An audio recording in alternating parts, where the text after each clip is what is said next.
They call you Mr. IPO. So, Mr. IPO, tell us as to how we see a vindication in the market capitalization of SpaceX as it goes public. Because as Ed was writing in his newsletter today, an awful lot has to go right.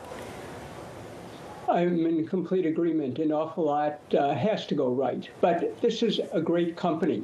As Lauren was indicating, Starship is an incredible engineering feat. It's complicated, but this is actually a competitive advantage. It's so difficult for a competitor to come up with something similar that's going to be able to lower launch costs as much as SpaceX can, that it's going to allow SpaceX to have a big technological lead over any potential competitor.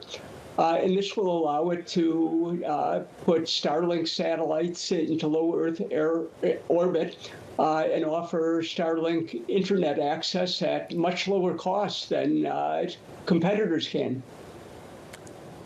Jay, Professor Ritter, you are called Mr. IPO, if you don't mind me saying, because you're probably the most influential, most cited academic researcher in the field of IPOs of the last 40 years. What is different about this IPO, and what is the same as those that you have studied deeply in your career? Well, what's different is this is going to be the largest private sector company ever to go public. Valuation of something like $1.5 trillion, dramatically higher than any other. Of the big companies that have gone public in the past, they've generally been large state-owned enterprises with very large operations and profitability.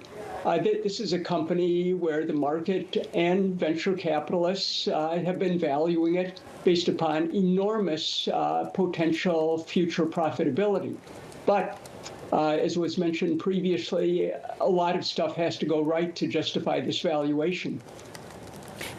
When you think about just the multiples that are going to be digested, and I know you've looked a lot into that, where does it sit in past and historical terms compared to those that did list? Because as we've been talking about time and time again across this entire network, look, companies are staying much longer private, and they're coming at extraordinary valuations. And so you wonder how much money is left on the table for a retail investor or a different type of investor that hasn't been funding it from day one.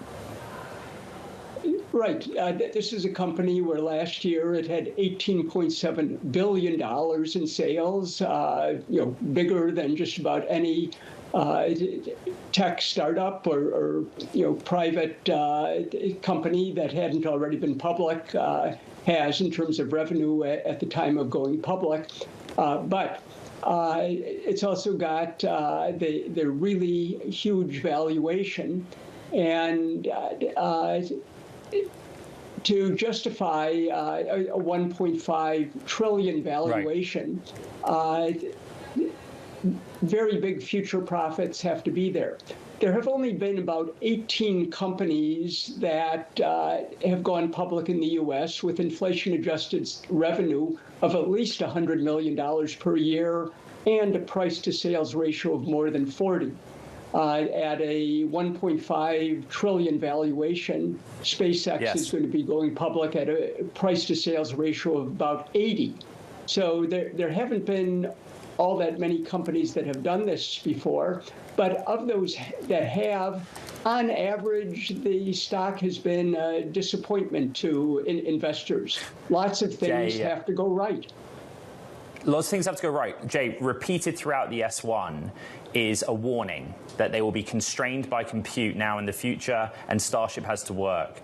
Very quickly, is that just boilerplate, or they have to say that?